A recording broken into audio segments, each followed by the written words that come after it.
Sit back, relax, and enjoy. What's going on, y'all? It's your girl, DJ Kickit. And this is DirrtyXris. And this is the Scratch Theory of Texas podcast.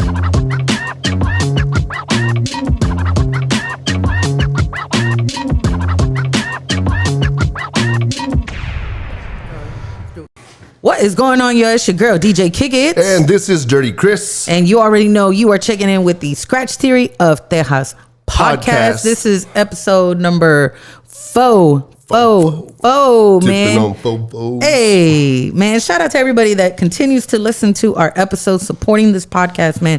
Make sure you subscribe on YouTube. Make sure you subscribe on Apple Podcasts, Spotify, Amazon Music. Yep. Tell your mama, tell your grandma, tell your dog, tell everybody, tell all the tias. Make sure you subscribe to the Scratch Theory of Texas podcast. So we can't thank y'all enough for supporting us and being part of our show. That's right.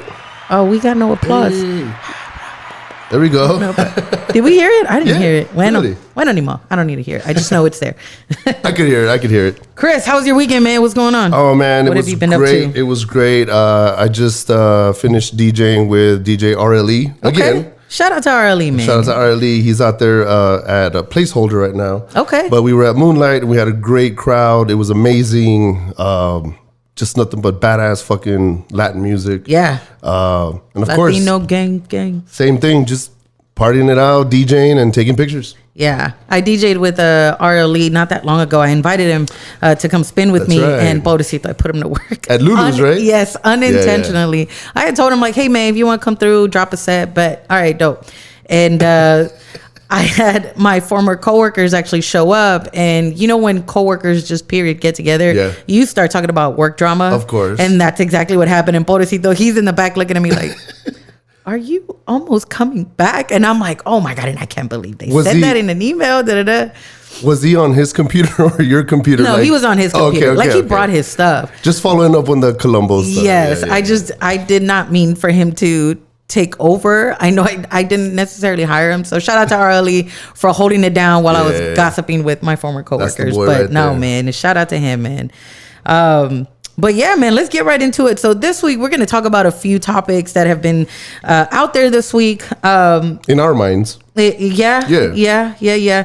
And, you know, right before we started recording, one of the things that Chris and I were talking about is opener DJs versus like the headliner DJs, right?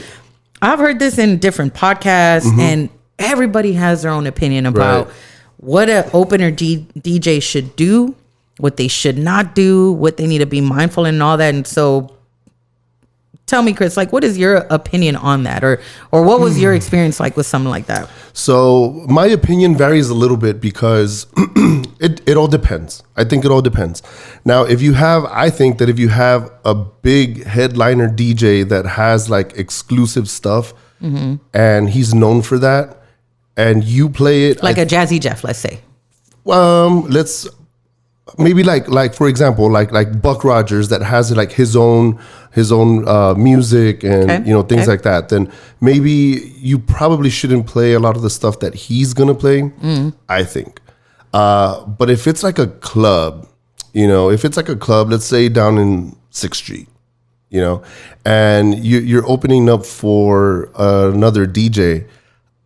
I really don't think it should matter. I think there should be a very good, healthy level of competition because that's what DJing is really about. Exactly. I mean, of course, we're there to rock the party, but the fact of competition in DJing has always been there. And I'm all about friendly competition, So if I'm the opener DJ, I want to play really good shit so that I get noticed and maybe next time I'll be the headliner. Yeah. Or I'm going to show you why I should have been the headliner. Oh, I love that. You know what I'm saying? Love that. Yeah.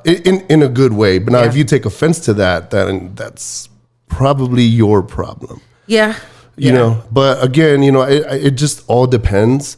And I've heard a lot of conflicting opinions where, the openers shouldn't play all the bangers. They should play like, just the ride-in smooth tracks and lead on to this and let the headliner do, the bangers. And I'm like, it depends. If it's a show, I get that. If it's a club, nah. Yeah. I think it all starts with the conversation with whoever's booking you, right? Yes. Because I actually do not disagree with anything you said. Right. You know, if I am opening, I'm just going to use Jazzy Jeff just because I know we were talking about him earlier. But like, let's say I am opening for Jazzy Jeff. Oh, es más, mira, ni nos vamos lejos. That means I'm not going to go that far for those that don't speak Spanish. So I am fortunate to have a second show to open up for Talib Kweli. Okay. Cool. So I know that, let's say if Talib Kweli was going to rap instead of DJing, I know that I'm probably going to stay away from those tracks because you want to leave that for him to do. That's his thing, right? Hence the show. Exactly. Yes. It's a show, right? But I think of it as like cooking, right? So let's say you're the main chef. Right. You're going to come in and do your own thing. Yeah. What I'm doing is I'm boiling the water. I'm getting the pans ready. I'm prepping all of your ingredients. You know what I'm saying? So that's how I think of it, like a build up. Yeah. Maybe a little side dish here. Yeah. If it's not a show and that conversation hasn't happened, absolutely. I don't think it's an egotistical thing to put yourself first. It's like, man, let me show you why I got put in this spot. Exactly. Let me show you what I can do so that, number one, people have a good time. Yep. Number two, you can call me back to open for you. And number three, I get the crowd ready and hot for you. I've DJ'd for, so here's another example. I DJ'd for Von Kiss out of LA. Shout out to LA. Yep. And I DJ'd for her when she does her shows at in Houston. Now she's not there when I'm DJing. Oh, I see. So I'm playing to the crowd. Right. Now, unless she specifically tells me, hey, stay away from these, I'm going all in with my style. I'm not purposely playing bangers to be spiteful or you're going to listen to me. It's just, you know, whatever happens that night, because I don't have restrictions. But by the time she gets there, they're already ready to go. And besides, they're not there to see me. They're there to see her. So even if she were to play a song that I already played, the crowd's going to eat that shit up no matter what. So communication would be key. Big time. Be clear. Absolutely. Absolutely. Yeah. If you don't tell me, hey, stay away from these songs or whatever. But as a DJ, you also kind of got to know. Like as a show. Like if I'm going to open for Jazzy Jeff, I'm not going to play any of the Fresh Prince tracks or, hey, we're talking about practice. I'm not going to play any of those cuts. But if I'm opening up for like another DJ, then am I really opening up or am I just doing like the beginning set? Exactly. Because now we're working hand in hand. Right. Because if it's like a club or a bar or whatever it is, there's going to be people that are going to be there when you open. Right. And they're probably not going to be there when the other DJ is there, especially if it's a place like 6th Street where you don't keep a crowd for more than 45 minutes to an hour. Yeah. So, you know, I've found myself playing the same song twice, sometimes even up to 3 times, or when I DJ with another DJ, you know, it'll be like, you know, 10:45 or 11, and they're going in with fucking Bad Bunny or some shit, and I, at first, at one time, I did think like, why are you using up that song already? But actually, it was with Crazy Mix, and he's like, bro. He's like, I see this the so many different people come in and out that when I play it, it's going to be the first time that they hear it. Yeah. It's the second time that I play it, but it's the first time that they hear it. Yeah. So it really doesn't matter. Jackalope DJ Nimbus, he does the same thing too. Like he'll repeat the song for the sake of the people that are here in the room right now. Yeah. And I agree with that now. Yeah. Ain't it funny how like that just brought me back to something that was constantly drilled in my head when I was first coming up as a DJ. You never play the same song twice. Yeah. And now being in this game for so long, it's like, who gives a fuck? Yes. Because you're not DJing for other DJs. Rachel Lynn said this in a conference recently, but she had said, stop DJing for other DJs. Yeah. You DJ for the people. Wow. You know what I mean? You DJ for the people. Stop listening to all this extra noise. If that's what they want to do, if that's a standard they want to stick by, cool. But again, you're not DJing for them. You're DJing for the crowd. Like us DJs, we like to critique other DJs. Yeah. I guess. And we like to show out too. Yeah. You know, we do. I think that's what makes us unique. But at the same time, it's also remembering who you're doing this for. Exactly. And look, I by far am not perfect. I struggle with that a lot. And I'm like, oh man, y'all aren't even listening to the scratch I'm doing, my little wiki, whatever. Yeah. But at the same time, there's people that don't want to hear that. I was recently told, and I'm not going to say what venue this was. I was recently told at this place that I was DJing at. They said, you are amazing. You never miss. But I do have something to tell you. I'm like, fuck. And you already know when the person that booked you is coming to you and you're like, fuck, something's going on. And they said, I personally love you. Yeah. I love what you're playing. But for this crowd, can you try to stick to the original songs? And I was like, okay. And they said, yeah, for some reason, this crowd, they get confused when you play remixes or you remix the song. Yeah. And they would rather hear the original from beginning to end. So how do you feel about that though? Like that they told you that? You know, number one, my first initial thought is, well, that fucking sucks. Yeah. And how do they tell me what to play? And not because I'm DJ Kickit, it's just I'm very musically inclined, very in tune with music. Right. And I felt very defensive. I did not say this to them, obviously, but in my mind, I'm like, if you want a jukebox DJ, go sit in your car and put Spotify, right? So let me ask you this, because I think it's branching out from the conversation that we just had. Yeah. Do you think that DJs, especially like us, we pride ourselves on the edits or the versions that we have, and try to, like, for example, like if I find a specific song and then I find a badass edit and I play it out there, like I feel good, like no one else has it yet. Yeah.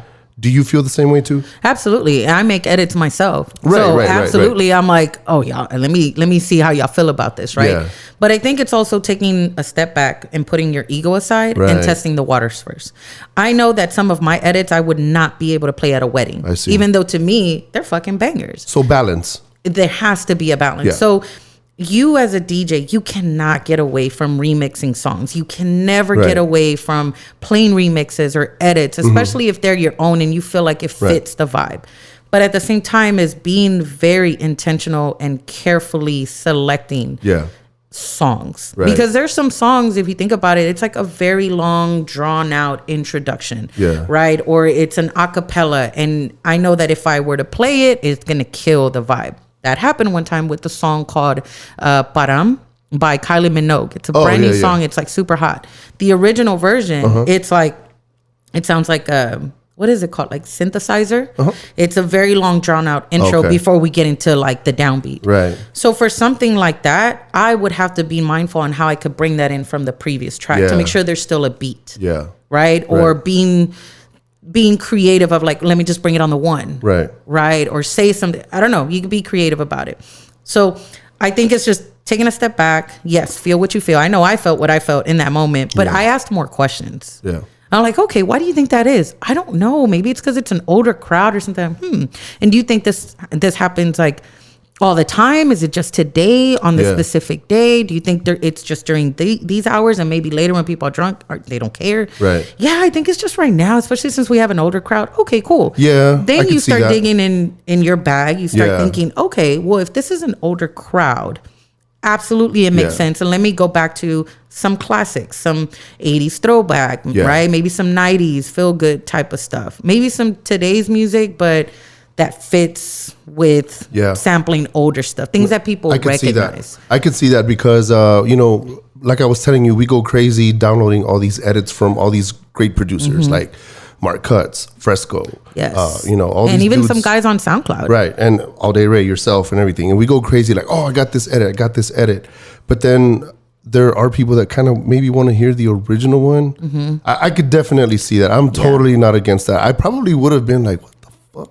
Yeah, it threw me back because as a DJ, especially those of us that take a lot of pride in what we do. Yeah, your pride's gonna. They're gonna dent your ego a little bit. Like, what do you mean? Like, I got to switch it up. Yeah. But at the same time, that's why you're a DJ, because you are super creative. You think outside the box in blending these songs. Yeah, for sure. You know what I mean? Yeah.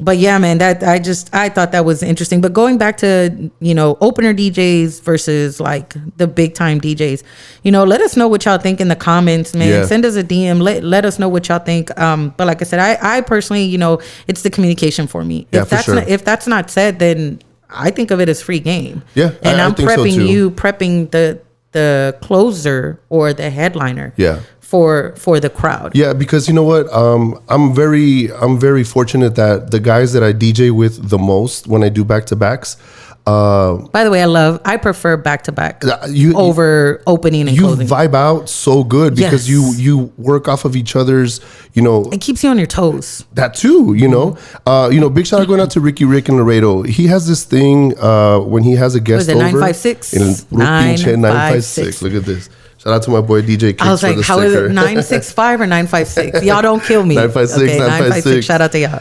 The last 30 minutes, we go 10 minutes trying to one up each other. I love that. For like the power hour. He calls it the power hour. So we go 10 minutes each. And it's like, give me your best shot.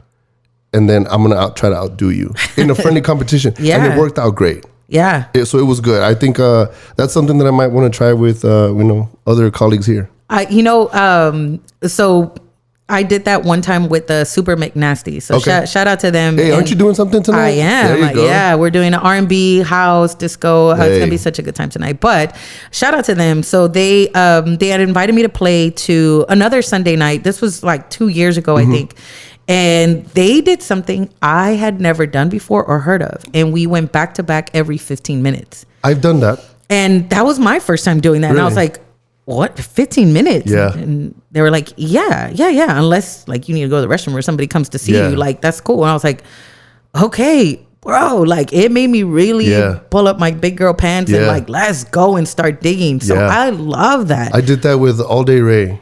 Yeah. I think we did like 30 minutes. I bet that was interesting. It was pretty good. Yeah. Because he's a beast. Yeah. Yeah. No, but it was super fun. No, and you know what? Even with the crew that I'm with, the Rock the Boat crew, shout out to the fellas, shout out to us, man. Make sure you get your tickets if you don't have your tickets yet. The 30th, right? Yes, the 30th, the Sunday, Hotel Indigo, all that good stuff. But anyway, shout out to them. So when we were first initially doing our Rock the Boat sets, we had sets. Like, hey, the first hour, it's Columbo. The second hour is, let's say, me. Third hour is the guest. And then fourth hour is G. Yeah. And that's cool. But I told the guys, I'm like, you know what? I was like, look, what happens is, let's say Columbo goes for first. And then that's it. He doesn't play again. Right. And people don't show up at the time the event starts. Right. So he may have people that are coming to see him and they're like, man, when are you playing? Right. Oh, man, I already went. Oh, damn. So, yes, he has 3 hours of free game to do whatever he wants, but that's it. Yeah. And then let's flip it right on the opposite side. Let's say G's the closer. Somebody has to leave. No, not even that somebody has to leave. It's just he's there up until his set time. I see. The cool thing is you get to enjoy, the vibe and all that. So I told the guys, I'm like, let's just keep it interesting and do 30-minute sets. That's pretty dope. Everybody gets not only obviously playtime, not that they did in structured sets, but everyone gets a feel of the whole event. Yeah. From the beginning, middle, and end. Yeah. Everybody gets a little taste of all the different crowds that come in, and then everybody that's there from beginning to end gets to enjoy all of us. Yeah. I just think that's a little bit more structured better.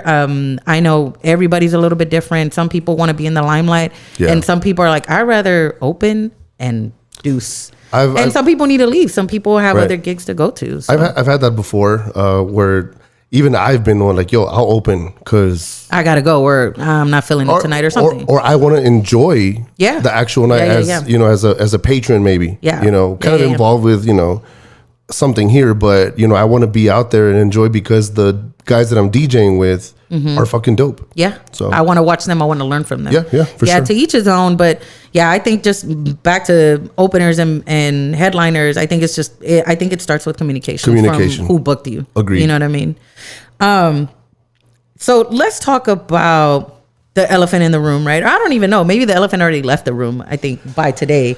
But Pioneer bought out Serato. Right. And I'm a little salty with some of y'all because I asked for y'all's opinion and nobody responded. Now, granted, I did post this on a weekend. We're all working. So I'm going to give y'all some grace on that. But we did speak about it I did talk about it with a few DJs. How'd that go? How y'all feeling, man? So I think, I don't remember exactly what RLE said, but I think it was more to the tune of, I think that Serato was going to end up being put to bed. Really? Yeah.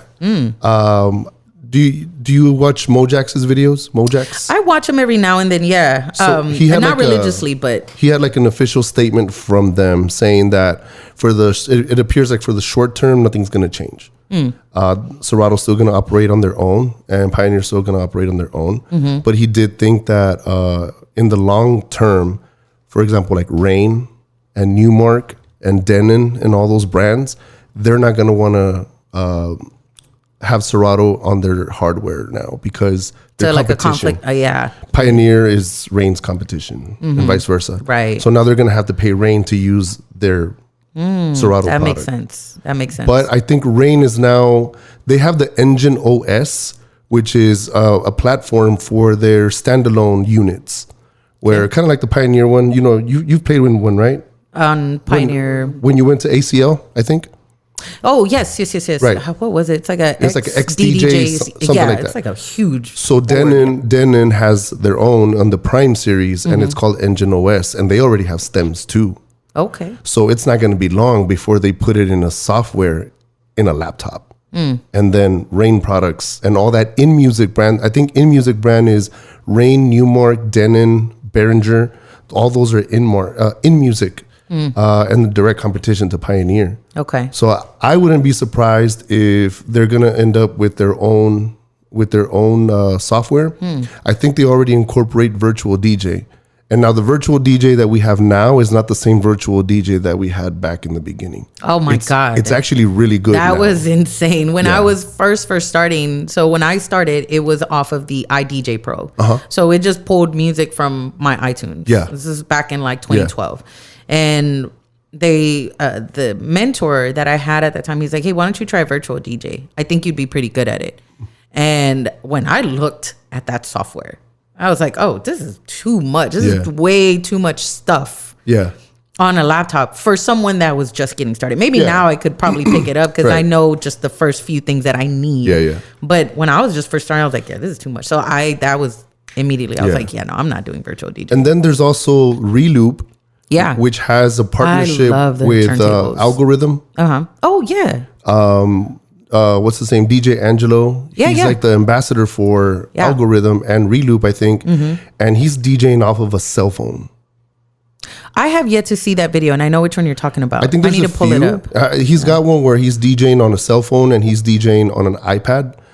And they have their own DVS records, their own time code records and everything. Okay. So I think that's going to be something to look out for in the future, depending on what happens with like Serato. All these different Seratos? Yeah. Essentially? Yeah, because I think there's a lot of them that might pop up, and then some might eventually die.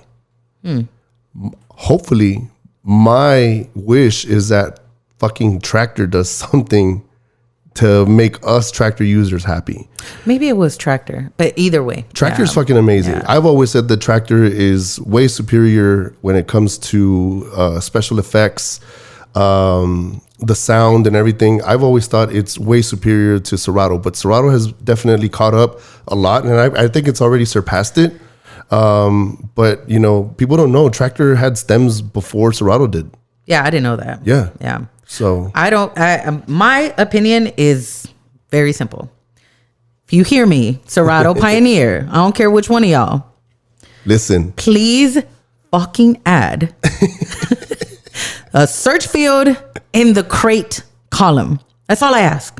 Me vale madre who owns what, who did it, who ate it, who sniffed it, who licked it. I don't care.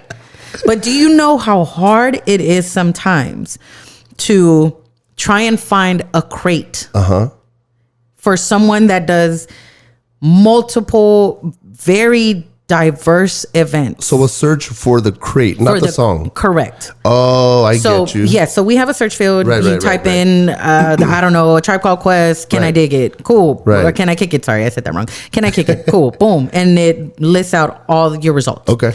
I am talking about the same concept, but in the crates.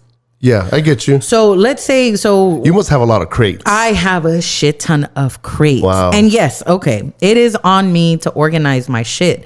But look, I cannot simply go in there and go delete a bunch of crates. Right.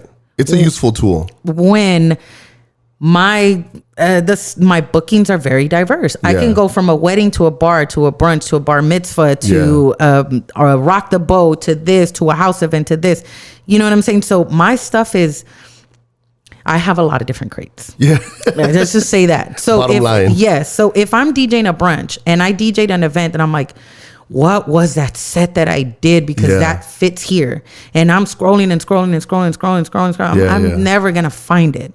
So we have smart crates. So can we be smart about this shit and add a fucking smart search field? Putting you on the spot. The Pioneer, Serato, Rain, I don't give a shit. All of y'all. Please add this. It's just going to make it so much easier. Okay. I can't do it as good as my wife. But look, listen. Me oyen. Okay. Please add this. That's all I'm asking. Because it's just going to make it that much faster. That much easier. You know what? It makes me want to... And I'm not the only one that feels that way. No, especially DJs that don't have a fucking laundry list of crates. Some of them have like just... I've met DJs that have like maybe this much in crates on a screen. And like, dude, I would love to be able to find the set that I did in 2021 for this event. It would work perfect. I think I have about maybe 23 crates. No. That's not a lot, right? I have a lot. So I haven't counted them, but I'm pretty sure I'm close to 100. So I know we've told y'all before, but we have like 2 episodes that are in the vault that we never released, right? When we did one with Chorizo Funk. Yes. And he was telling us... Shout out to Eddie. We need to bring him back. Exactly. I was going to say, because I remember him telling us that he has his organization like super to a T. Yes. Using smart crates. And I would love to see what it is that he actually does. Yeah, we'll need to revisit with him. Someone they had made a post about this, about the, I think it was when Stems was first coming out, and it was on like an Instagram post, and I obviously got my fingers hot and ready, and I was just like, can y'all add this search field in the crates? And so many DJs from around the world liked it and agreed, and they're like, oh my God, that would make things so much easier. Some dude was like, there is a search field already. I'm like, yes, that's for a song. Right. Oh, okay. Someone else gave me a really good idea, and I've tried it and I haven't implemented it in my sets, is use the comment field to name it your crate. And I was like, yeah, but my thing is I have to swipe to see that comment field, because there's all these different columns that I rely on: the name of the artist, the name of the song, not in the specific order, right? But how many times have I played it, the genre, the length, the BPM. So there's all these different columns, that we all just differently rely on. Right. So to add the comment thing, I'm like, man, my screen is not that big. I'm not DJing with like a TV. So I have to swipe to see that. And I don't know, maybe it's just my style of DJing too. It's like quick in and out. So I need stuff that's like fast. Let me search the crate. Boom. Let me play some stuff off of that. Again, it might come down to better organization. But look, if y'all were able to create this whole stem shit, pull out the melodies, pull out the drums, y'all can add a little search field in this shit. Y'all need a product manager? I got you. Let's work. let's talk. You got a product manager right here. Listen. She knows exactly what the fuck I'm just saying, doing. All these amazing features, that's cool. But add a fucking search field in the crate section, dog. I don't care. That's all she's asking. A/B test it with me. I'll beta test that shit. I don't care. Anyway, all right. I want to talk about this survey that actually we'll be right back. We're gonna take a little break. All right. So we are back now. I wanted to ask you, what columns do you have on your screen? Mine is in this, I think in this order. It's the song, the artist, the BPM, the length. And I think I do have the comment section open. I think I might be missing one, but it's definitely like at least those in that order. I have those save me so much. I have BPM first, and then I have I have BPM first because I mostly DJ at clubs and bars. Right. So if BPM just go one right after another. So I have BPM first, and then I have file name. I delete all my tags. I hate tags. Like I don't know how to do that. You might have to teach me how to do that. Yeah. There's a few programs, but I delete all my tags. I hate tags. Like, how does that differ from comments?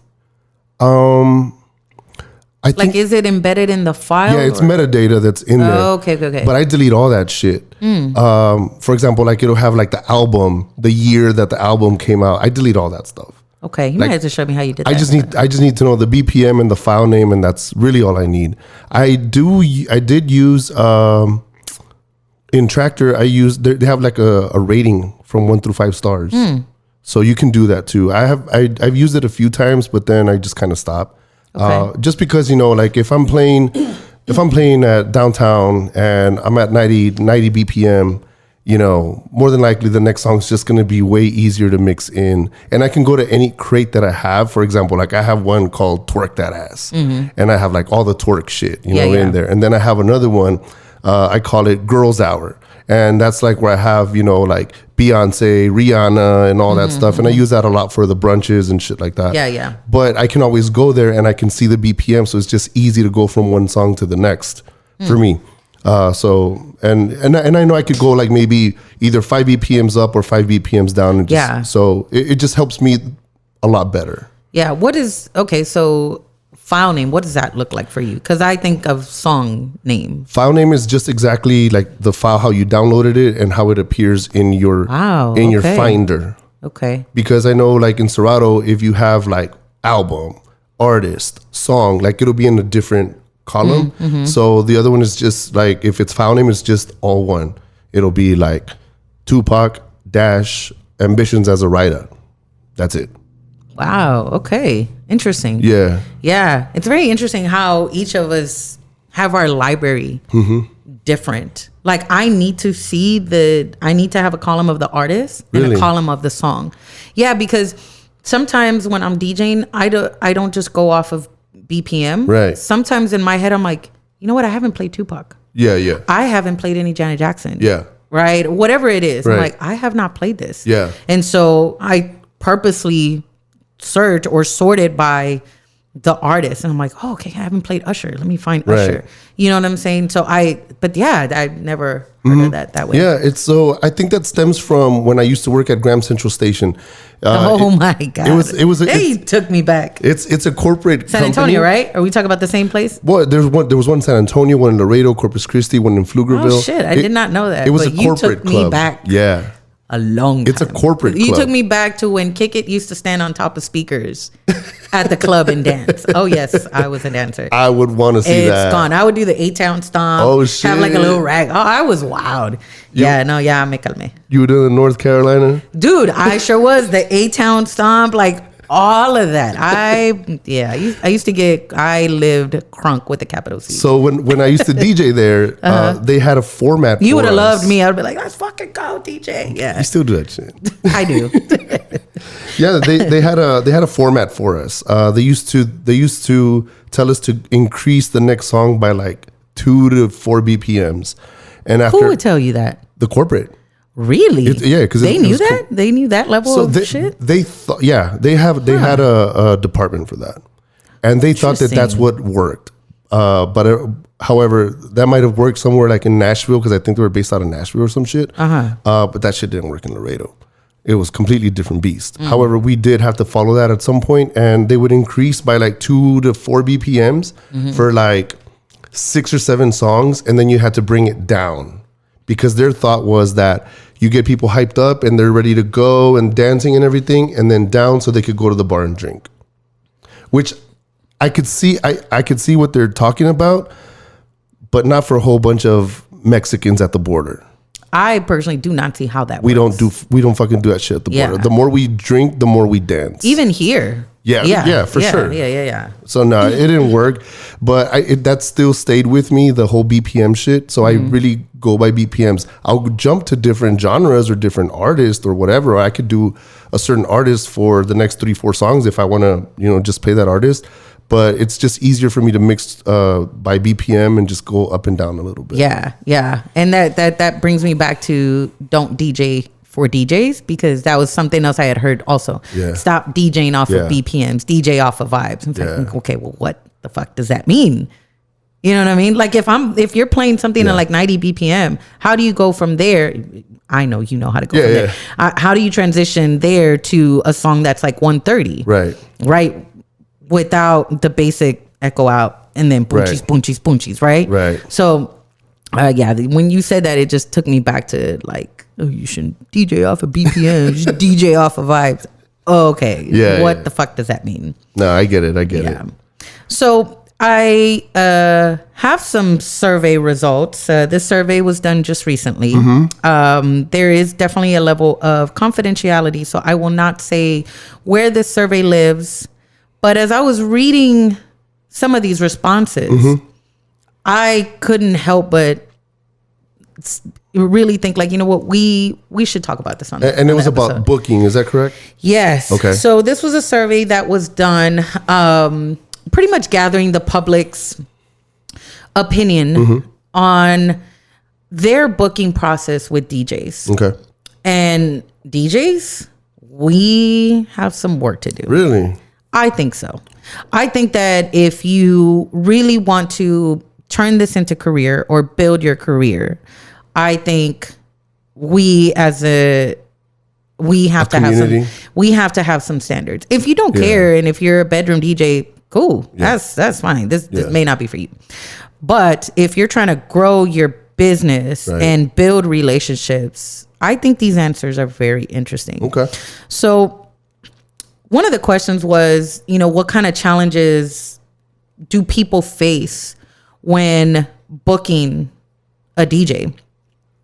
And without even talking about the DJ style, right off the bat, some of the things that they said was jumping through hoops to try and get answers. And I've heard this before where, man, the last DJ that we had, they just were not communicative. They left us hanging. They left us on red. They didn't let us know what time they were coming. They didn't confirm. Wow. Sometimes people actually not even sometimes. Nowadays, people want more out of their DJ. They want to have an interaction, a relationship, like some type of like a business relationship with their DJ. Now it's people want more. Okay. And so one of the things is they feel like sometimes DJs just show up to an event just to collect the check. Who the fuck are they booking? I have no idea. I always scratch my head on that too. Wow. That's like, man, who hurt y'all? I know. But if a client has to jump through hoops to book you, why? What are you doing? Like, are the websites not clear? Why? I don't know. What do you think it is? I don't know. That this is very surprising to me because I mean, at least the people that I know, you know, the close DJs to me, they're very accessible. However, is this more for like private parties? I think it's just a range. You know, it's not just private parties. It could be for like a bar gig, right? Yeah. It could be something super exclusive like a wedding. It could be at a restaurant or something, right? This wasn't specific to a type of event. It's just in general, like, have you booked a DJ in the past? Yes. And what was your experience like? So that was one of the things that they said is like, I can't find any information on the DJ as far as like pricing, where else they've played at, maybe videos, pictures of some of their work. But then come showtime, they just come, show up, play, and then leave. Wow. So they want more. They want more out of the DJ. Yeah, absolutely. Interesting.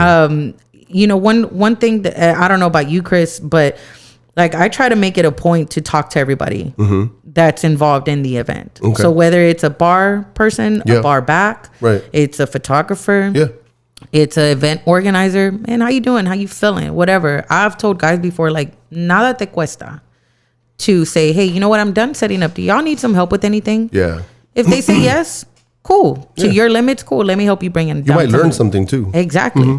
Or no, we're good. We got it. Okay, cool. And then step aside, step yourself away from the event until it's time to play. Sure. But then when you're done, like, I personally like to get feedback. And it's not like, oh, tell me how great I am or whatever the fuck. It's just, hey, man, did you enjoy yourself? Yeah, we did. I think people liked it. Cool. You know, when's the next one? I'd love to be part of it or something like that. Here's my card or whatever. Or just have a drink with them, have a conversation with them, right? But I don't know. How you feel about that, man? I mean, I definitely talk to the bartenders I talked to the bartenders before. I asked for their name.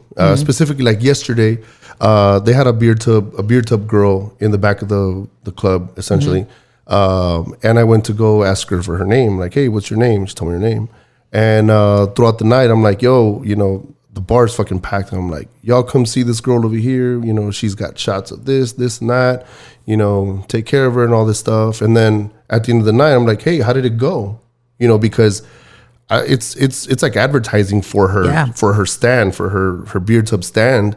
And I'm like, how did it go? She's like, oh no, it went great. Like, thank you for, because I would see that I would announce that, and then some people would roll by. And then what I've been doing is when somebody goes and tips me for playing a song, sometimes when I go to the bar, I just give that tip to the bartender. Yeah. Or the beer tub girl or whatever. Yeah. Because, whatever. Right. I mean, that's $5 is $5, but, they probably deserve it more than I do. I'm playing the music, but they're helping each other out. Yeah, but they're working hard too. Like they're picking up, boxes of alcohol and shit like that, and dealing with customers and shit. Yeah. So we're a little bit more excluded if we're on the booth. We have a little bit more protection, but they're right there. So I'm like, y'all deserve a tip more than I do. Yeah.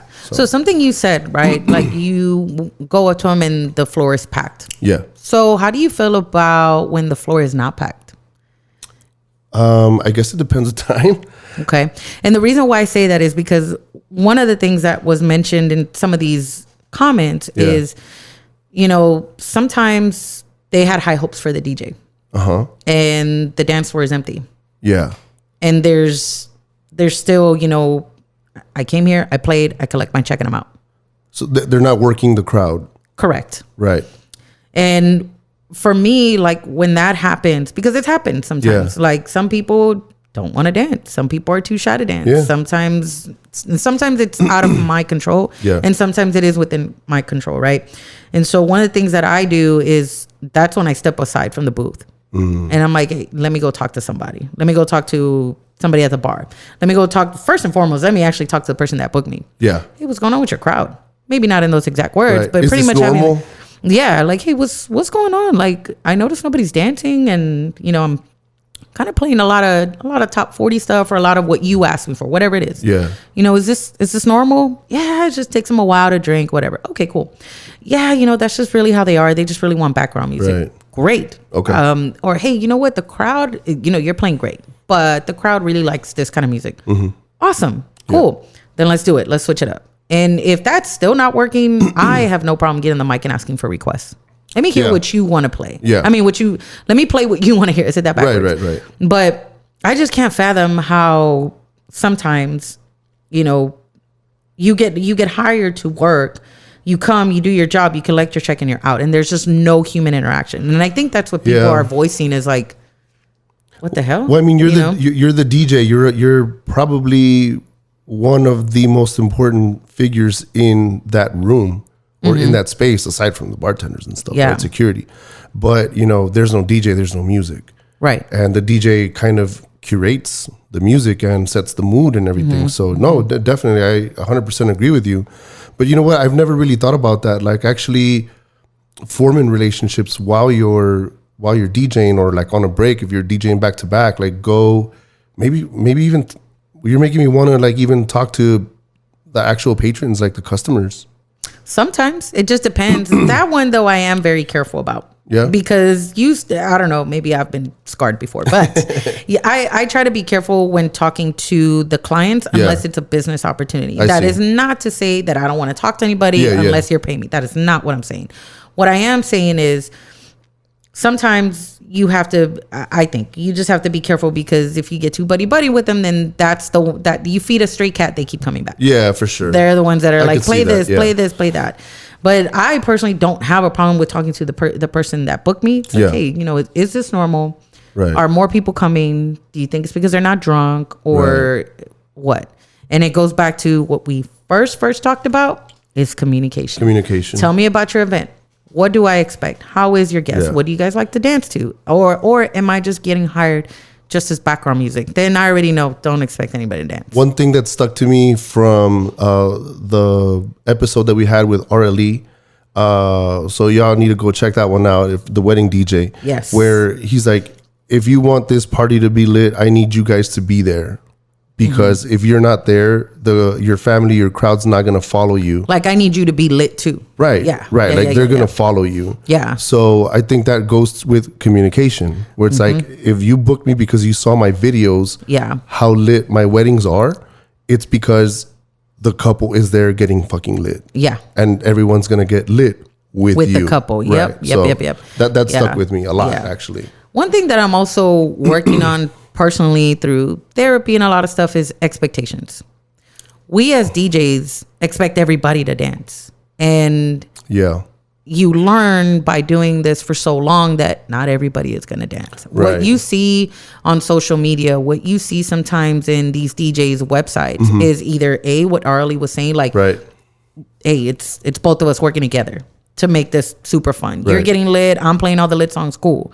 But then there's some events that are not going to be like that. Right. I DJ'd a wedding many, many years ago. And one thing that I did not know, might have been on me to ask, but I did not know that this crowd was super religious. Meaning I see. There was no alcohol. Right. And they're very, very, very religious. Right. Ironically, they hired a lesbian to DJ their wedding. Well, I mean, they're super religious wedding. You were just a DJ. Yeah. So, but I didn't know that. And I noticed that nobody was dancing. Interesting. I'm playing everything under the sun that is party. Yeah. And I go up to, I can't remember if it was I don't even remember. It was so long ago, but I went up to either the bride or the sister of the bride. And I said, hey, what's going on with your crowd? Like, is everybody, because everybody's sitting there looking like this. No.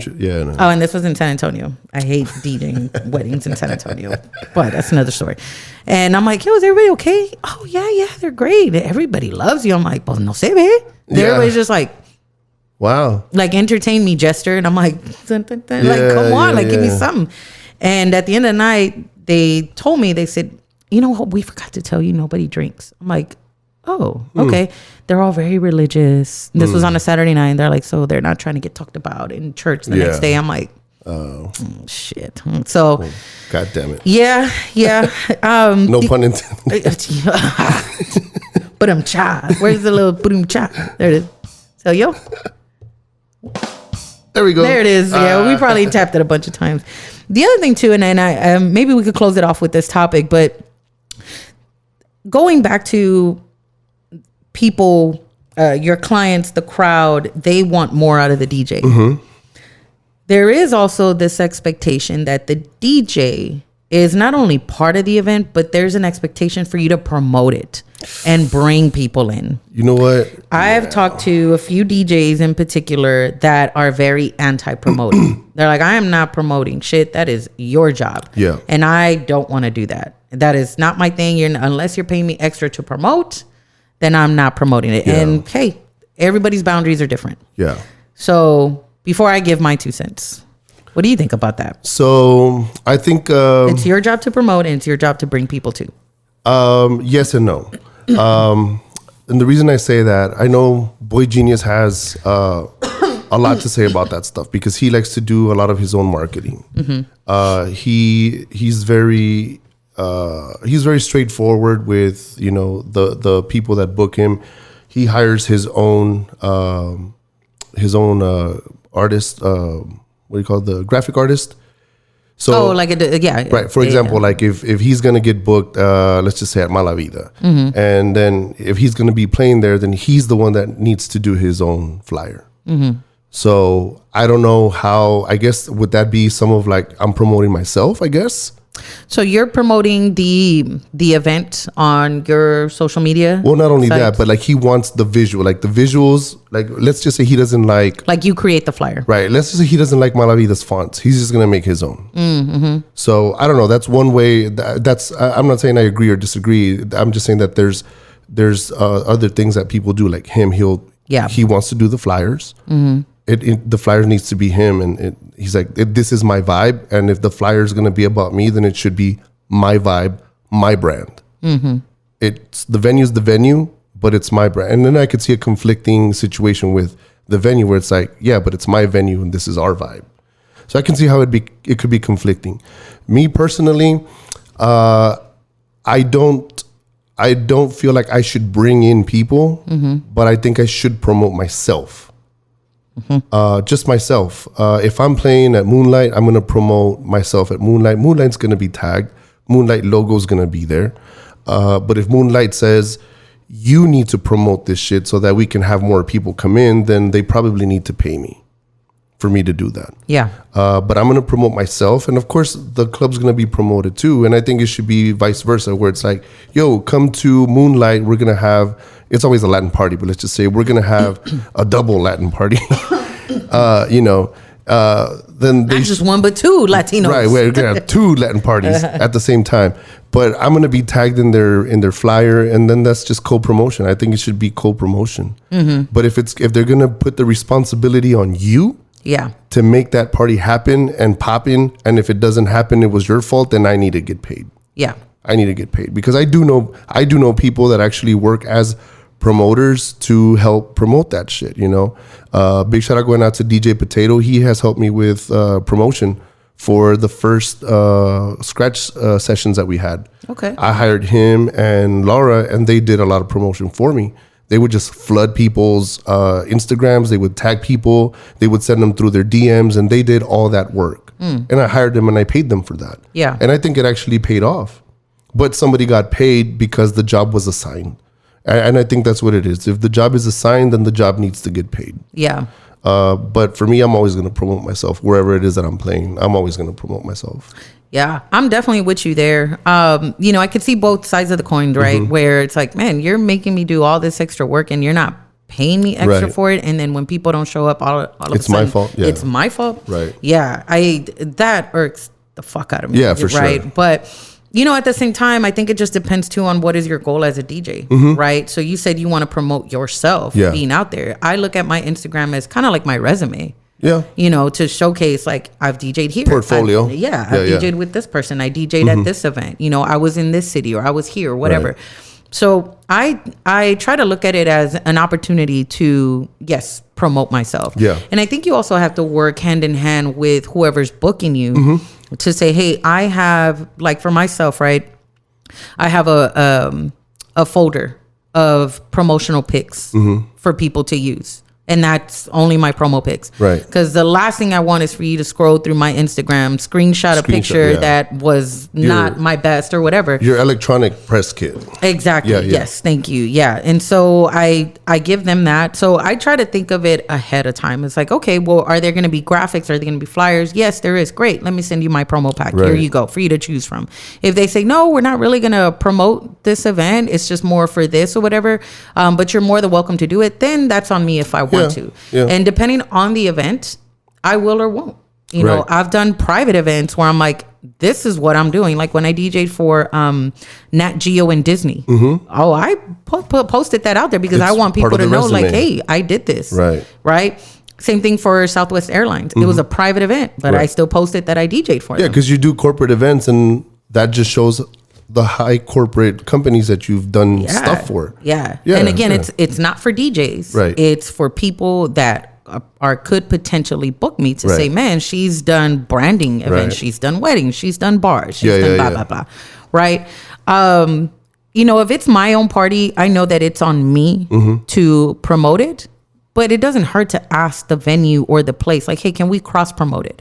Here's my graphics. Here's my flyers. If I would appreciate if you would post it on your Instagram or on your story, just to kind of help me reach your audience. Yeah. You know what I mean? Well, I make my own flyers for my own events. Yes. Yeah. I make my own flyers. I've done flyers for other DJs too.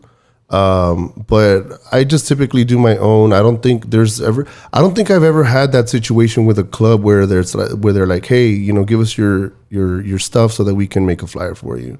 I just fucking do my own.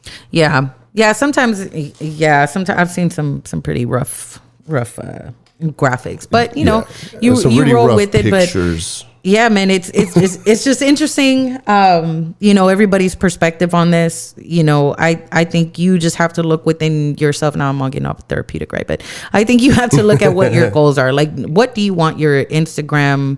And I say Instagram just because that's my go-to. But what do you want your resume to look like, and where do you want it to live, right? Right. And how much do you maybe care about the event? One thing that a few things I do not agree with is putting all that responsibility on the DJ. Because unless the show is about the DJ, don't put it on the DJ. Right. And the other thing is, unless it's on contract, understanding that there has to be a balance on promotional time. So for example, I had gotten hired for an event, and the event coordinator was insanely pushy about promoting the event. Okay. And listen, like I'm not saying this in an egotistical way, but I am fortunate to have a lot of gigs lined up. So everybody's event wants to get promoted. Right. Everybody wants me to shout them out. Everybody wants me to put their flyers. So it's not just you. Right. And that was a very tough conversation. And it's having a balance. It's understanding, not everybody's on their social media. Yeah. Not everybody has a social media team that can do all that stuff. True. So it's also, again, it just goes back to conversation. Yeah. Who's promoting it? Who's not promoting it? Who has an option to promote it, right? I do it because I want to promote myself just like you. Right. But if the organizer is insanely pushing, it's like, you haven't promoted it this week. Hold on. Yeah. My wife doesn't even tell me what to do. Tú no, you know what I'm saying? Tú menos. Yeah. And so I just, like I said, I find it interesting how, based on the survey results, there is now even more of an ask from DJs. And with that said, we're going to take another quick break, it looks like. Yep. Let's do it. All right, y'all. And we are back. Yes. So, yeah, man, just a lot of stuff that happened this week, man. Pioneer bought out Serato. We'll see what happens with that. I am still holding my breath for that damn search field. But if in the meantime, I will be organizing my crates. Tractor, do something. Do something, somebody. Do something for me. Yeah, man. We talked about opener DJs versus the headliner DJs. Let us know what y'all feel about that. Let us know what y'all feel about. Yes, communication. You know what? That is the word of this. That's a common denominator for today. That is the word of the day. Communication. Yeah. Man, let's just talk. Let's just talk. Have that conversation, man. And it is on you if you want to. How you want to promote yourself. How do you leverage, your events to promote yourself, or you don't do it. You just like, I ain't got time for that. And you're not paying me enough to do that. Yeah.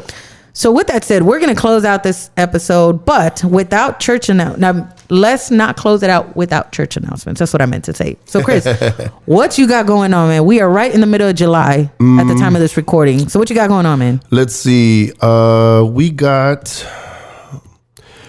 We're doing the next scratch session. We're gonna have Diggy Dutch on there. Oh, dope! When is that? I don't know. I should know, being part of this podcast, but we had switched dates. Oh, okay. We had switched dates because originally we were gonna do it in San Antonio, and then something didn't work out. So we're gonna have to go back to the drawing board and see when it is that we're gonna do it. But I am thinking early August. Okay. Yeah. Okay. Plus, pop up sets that I get here and there. But yeah. Dope. Okay. What about photography? We're going to do some pictures right after. We are going to do some pictures. I need some new promo pictures. Y'all, speaking of promo, I need some new pictures. Y'all make sure you check out my Instagram. It's called Lamego Studios ATX. And please do. Amazing photographer, videographer. Thank you. Check out his work, man. That's my professional photography page. And I don't specialize on headshots, but I do great headshots. And you can use them for your flyers and everything. So hit me up, man. I'll hook you guys up.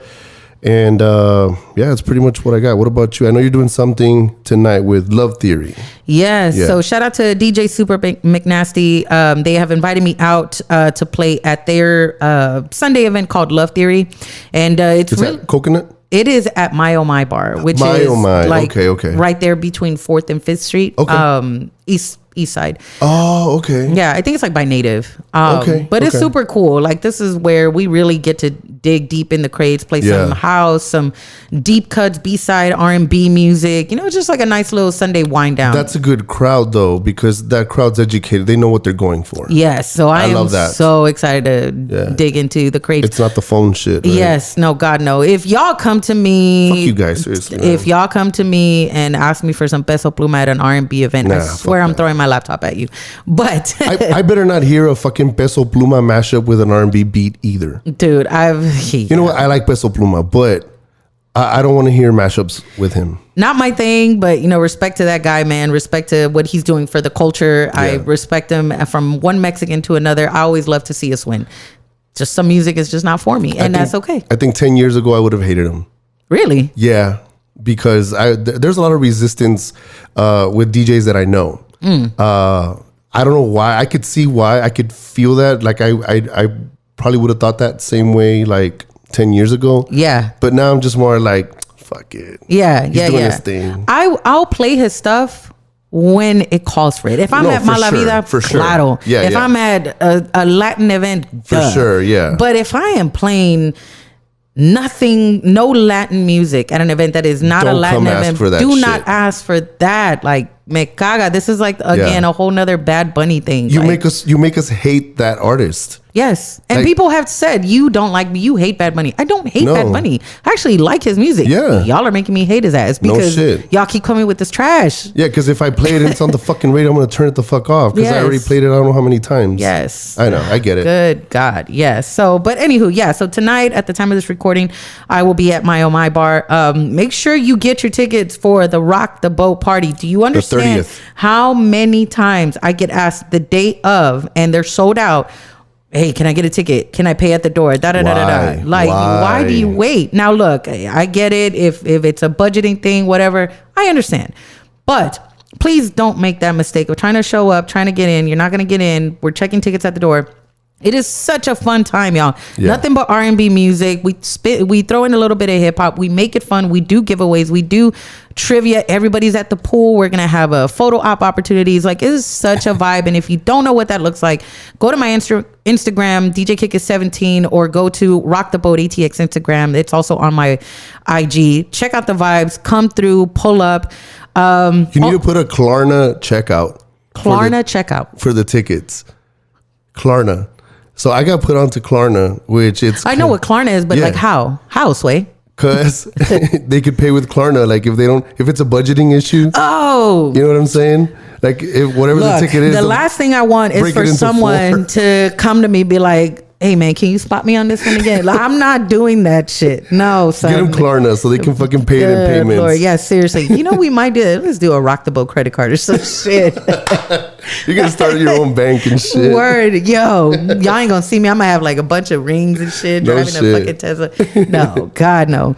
I have a bunch of other events coming up this month, man. I've been blessed. Shout out to all of you, Austin, Texas, but. You know, check me out, DJ Kickit 17.